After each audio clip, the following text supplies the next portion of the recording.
Good morning, students. Today I am dealing the topic that is forceps. So first read the introduction of forceps. Obstetric forceps is a pair of instruments specially designed to assist the extraction of fetal head and thereby the accomplished delivery of the fetus. ठीक है, normal delivery के time पे अगर baby का head out नहीं हो पा रहा है तो फॉर्सेप्स एक दो पेयर का एक ऐसा इंस्ट्रूमेंट है जिसे हेड को एक्सट्रैक्ट करने के लिए मतलब बाहर आने के लिए ट्रैक्शन देके बेबी का हेड को आउट करने के लिए यूज़ किया जाता है। ठीक है, तो आप ऐसे डिफाइन कर सकते हैं, obstetric forceps is a pair of instrument specially design to assist extraction of the fetal head and thereby a completion delivery of the fetus. Now variety of obstetric forceps. Forceps तीन types में divide होता है। 3 long cough forceps with और without axis. ठीक है, long कफ forceps होता है, एक शॉर्ट कफ फॉर्सेप होता है जिसे ब्रिंगली फॉर्सेप भी कहते हैं, and next is a Kielland forcep. Clear है? So there are 3 types of forceps. Long curve forcep देख सकते हैं जो लेफ्ट साइड में है। ठीक है, लॉन्ग रहता है, इसका जो लेंथ है ज़्यादा रहता है, इसे लॉन्ग कर्व फॉर्सेप कहते हैं। एंड शॉर्ट कर्व फॉर्सेप ये शॉर्ट रहता है। ठीक है, जिसे ब्रिंगली फॉर्सेप भी कहते हैं। Next is a Kielland forcep. आप देख सकते हो कीलेंट फॉर्सेप, ये भी लॉन्ग फॉर्सेप की तरह लेंथ में साइज में रहता है, बस इसमें लॉकिंग सिस्टम होता है जिससे हेड अच्छे से लॉक हो जाता है और सेफ डिलीवर्ड हो जाता है। ठीक है, now parts of the forceps जब भी एग्जाम में आएगा और वाइवा के टाइम भी पूछते हैं, फॉर्सेप को होल्ड करने को बोलते हैं एग्जामिनर, तो आपको ये होल्ड करना है, लॉक करके दिखाना है। ठीक है, और इसके पार्ट्स बताने हैं। ठीक है, हैंडल, ठीक है, लॉक, ठीक है, और शैंक, ठीक है, जो ऊपर का ब्लेड और हैंडल के बीच में जो रहता है gap, that is shank. There are 2 pelvic curves, जो ब्लेड है उसको 2 पेल्विक क्लब कहते हैं। ठीक है, जो पेल्विक ब्रीम में इजीली ऐसे बनाया गया है कि इजीली वो इंसर्ट हो जाता है और बेबी का हेड को वो कवर करता है, कैच करता है। क्लियर है? 2 रहते हैं, राइट एंड लेफ्ट ब्लेड। ठीक है, तो there are parts of forceps. Long curve forceps के बारे में आपको लिखना पड़ेगा कुछ। Long curve forceps is relatively heavily and about 37 centimetre long, 37 centimetre long रहता है और ये हैवी रहता है। ठीक है, in India Das variety the name after sir Kedarnath Das is a commonly use with the advantage. ठीक है, तो इसके जो लॉन्ग कर्व जो फॉर्सेप होता है जनरली इसे इंडिया में डॉक्टर केदारनाथ दास ने ही जनरली फर्स्ट यूज़ किया था। इसे इसीलिए इंडिया में इसे दास इंस्ट्रूमेंट के नाम से भी जानते हैं। ठीक है, it quite suited for the comparative small pelvis and small baby of the Indian woman. तो लॉन्ग कफ फॉर्सेप्स है वो स्मॉल वुमन के ऊपर जनरली यूज़ किया जाता है क्योंकि पेल्विस शॉर्ट रहता है, इसीलिए इसे यूज़ किया जाता है। क्लियर है? So that is the long curve forceps.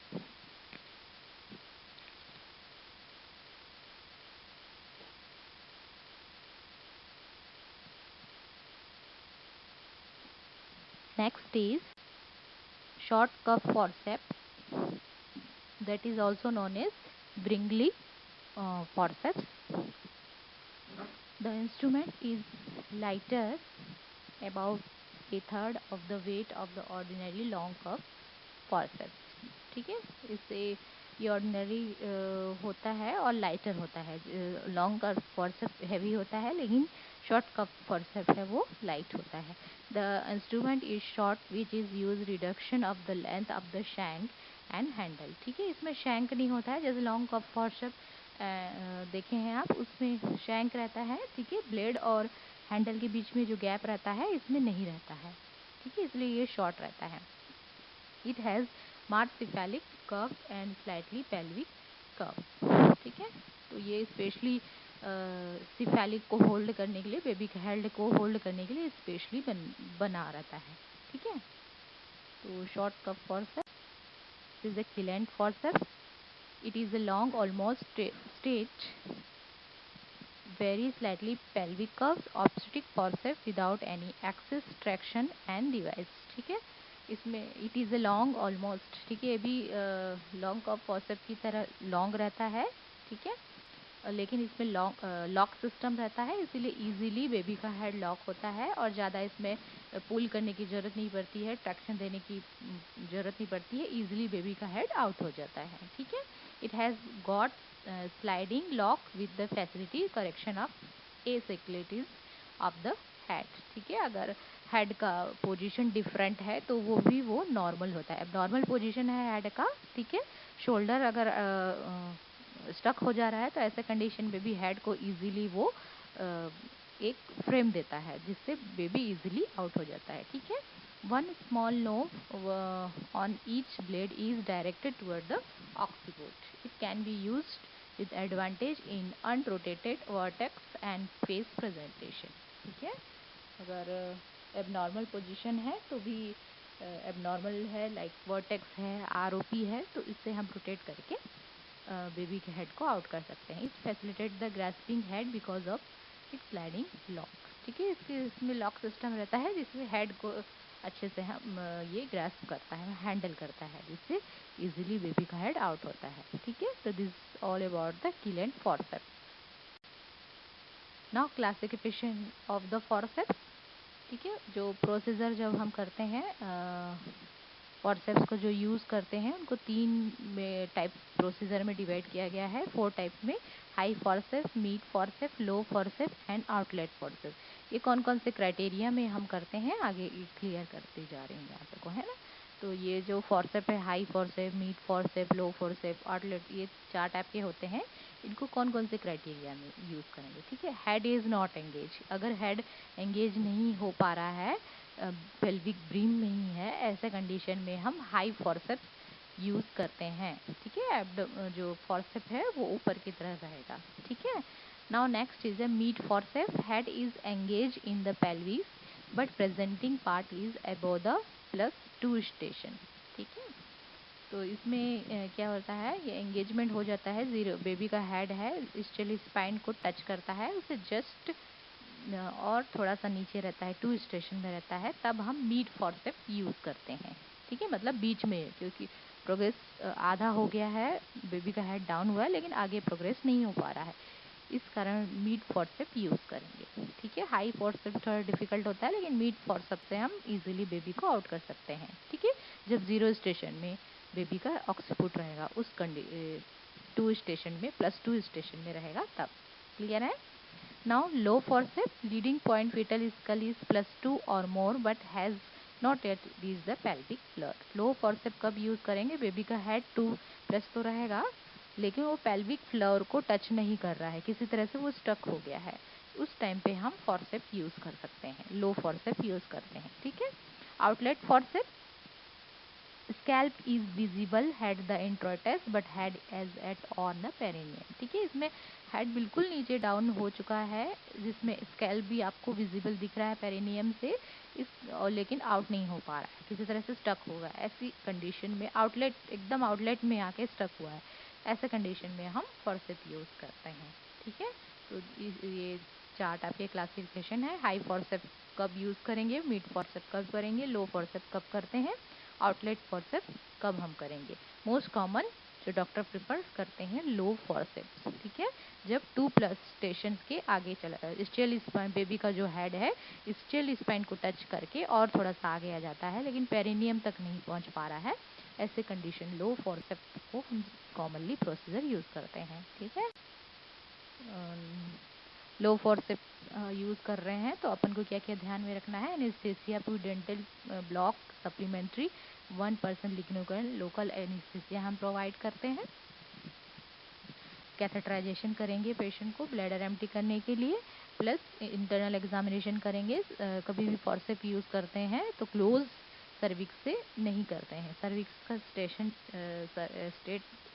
Status देखते हैं कि डायलिटेशन है कि नहीं, ठीक है। अगर डायलिटेशन है तभी हम फॉर्सेप यूज़ करेंगे। ठीक है, मेम्ब्रेन का स्टेटस भी देखेंगे, रप्चर है कि नॉट रप्चर्ड है वो ऑब्जर्व करेंगे। Presentation position of the head, ठीक है, प्रेजेंटेशन है, ब्रीच प्रेजेंटेशन है तो नहीं कर पाएंगे हम, ट्रांसफ़र है तो नहीं कर पाएंगे, इसलिए अपन को पोजीशन ऑफ द हेड और प्रेजेंटेशन अपन को ऑब्जर्व करना है। ठीक है, फेस प्रेजेंटेशन है तो भी डिफ़िकल्ट है, हम ऑक्सीपुट ही है, आरओए है या आरओपी है, तो ऐसे कंडीशन में हम फॉर्सेप्स यूज़ करते हैं। ठीक है, episiotomy it may be done during the traction when the perineum become a bulge and thinning out the advance head. ठीक है, जैसे ही थिन हो जाता है पेरिनियम डिलीवरी के टाइम पे, उस टाइम पे एपिसिटोमी दे सकते हैं एंड फॉर्सेप यूज़ करके बेबी का हेड को आउट कर सकते हैं। क्लियर है? तो ये लो फॉर्सेप के बारे में। नाउ स्टेप्स, जब हम फॉर्सेप यूज़ कर सकते हैं तो ये जो स्टेप्स है जनरली ध्यान रखते हैं। Identification of the blade and their application. ठीक है, ब्लेडर जो ब्लेड है, फॉर्सेप के जो ब्लेड है, कौन सा लेफ्ट है कौन सा राइट है, वो ऑब्स्टेट्रिशियन को मालूम होना चाहिए। ठीक है, सबसे पहले जो लेफ्ट ब्लेड रहता है वो इंट्रोड्यूस करते हैं सर्विक्स में, देन राइट इंट्रोड्यूस करेंगे। ठीक है, तो identification of the blade and their application. ठीक है, आपको कैसे आइडेंटिफाई करना, लेफ्ट है कि कौन सा राइट है, वो आपको आइडेंटिफाई होना चाहिए और एप्लीकेशन आपको मालूम होना चाहिए किस तरह से करना है। प्लस सबसे पहले लेफ्ट ब्लेड इंट्रोड्यूस करते हैं, देन राइट, फिर उसके बाद हम locking the blade, after that उसको लॉक करेंगे ताकि हेड सेफ रहे बेबी का। क्लियर है? उसके बाद हम ट्रैक्शन देंगे, हल्का सा जैसे ही नीचे पुल हम करते हैं फॉर्सेप को, वो ट्रैक्शन अपने आप हो जाता है और बेबी का हेड विल बी डिलीवर्ड।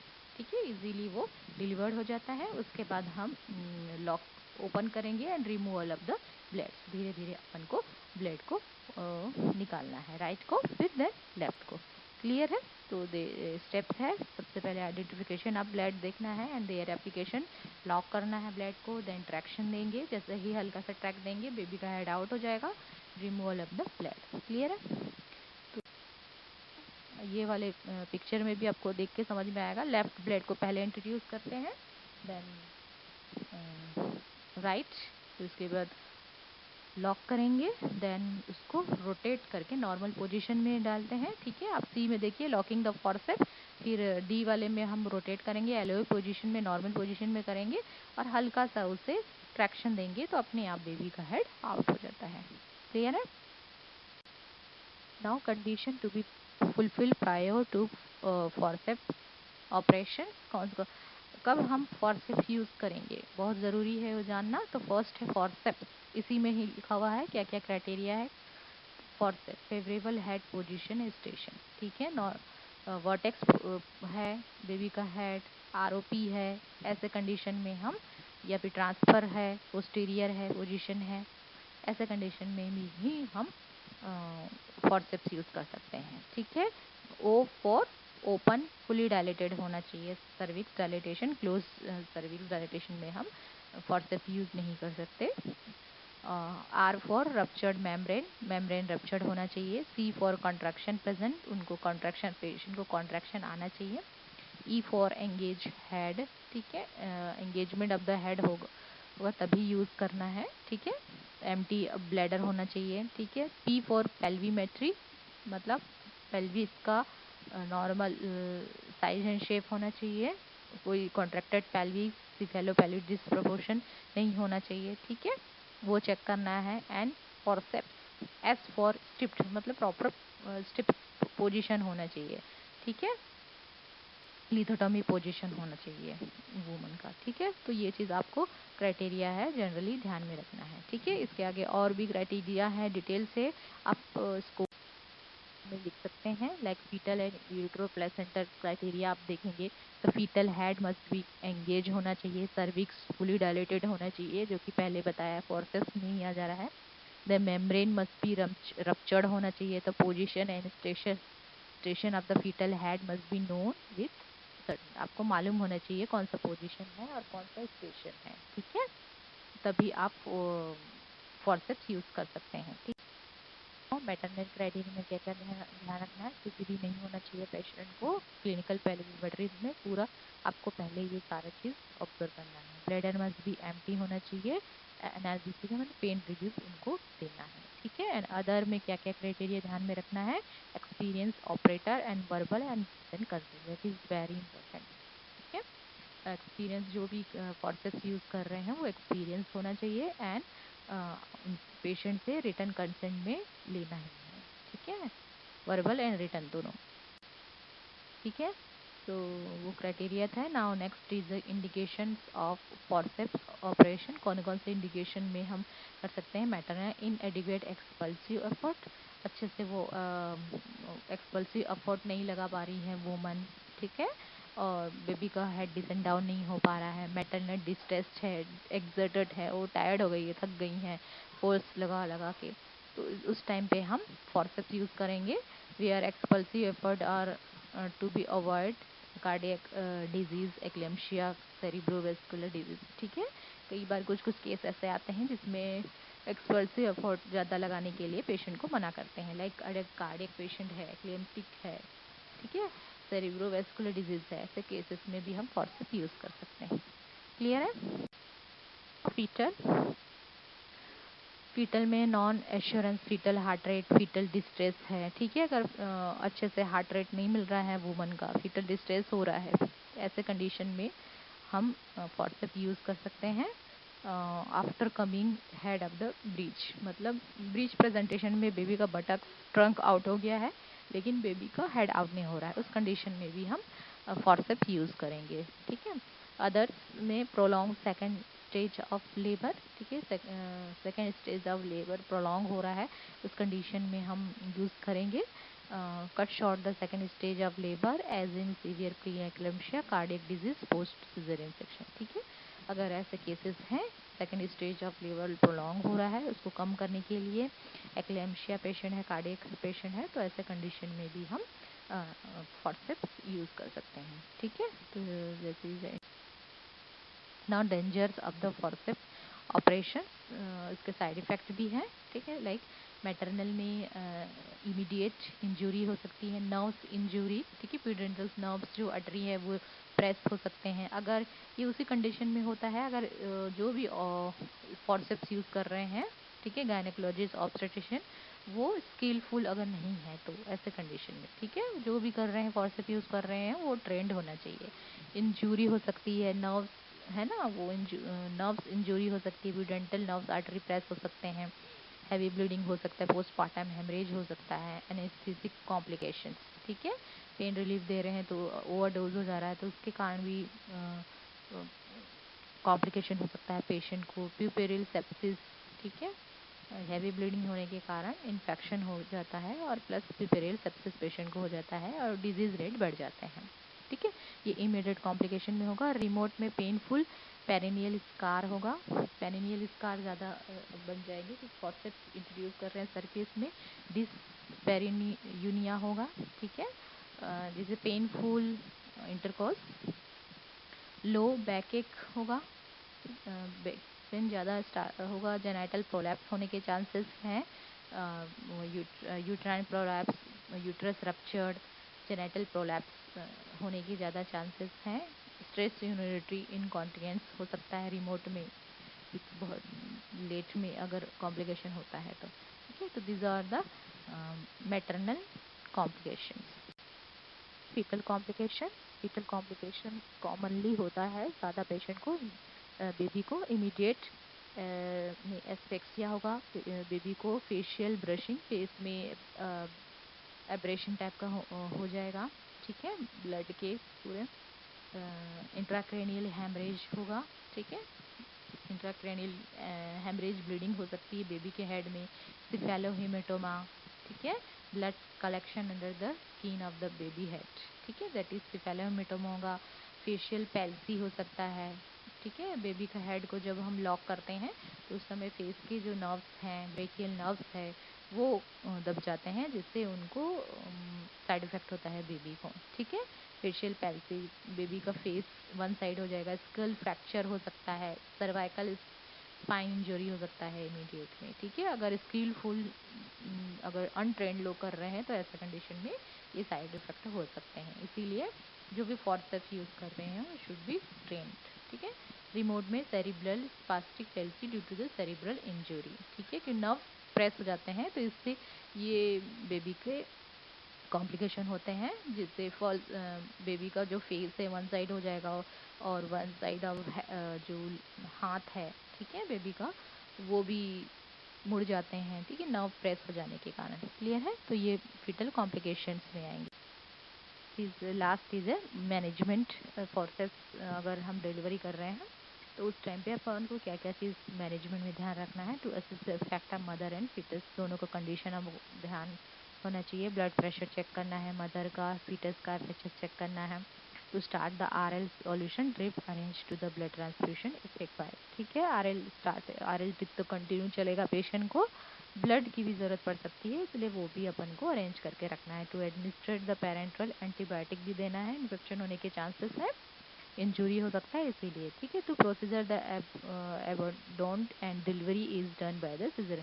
अगर प्रोसीजर नहीं हो पा रहा है, ठीक है, फॉरसेप डिलीवरी, तो अपन को सिजरियन सेक्शन की भी तैयारी करके रखना है और सिजरियन सेक्शन करा सकते हैं। Laparotomy should be done in case with the rupture of uterus. ठीक है, इसे अगर रप्चर ऑफ यूट्रस हो रहा है ऐसे कंडीशन में अपन को लेप्रोटॉमी मतलब एब्डोमेन ओपन करके यूट्रस को रिपेयर कर सकते हैं। ठीक है, लेप्रोटॉमी ओपनिंग अप एब्डोमेन। ठीक है, now next is a craniotomy is done for the dead foetus. ठीक है, ये डेड फीटस के में ही करेंगे क्रेनियोटॉमी, जिसमें हम पैराइटल बोन को कट करके उसका डिकम्प्रेस करके बेबी को आउट किया जाता है।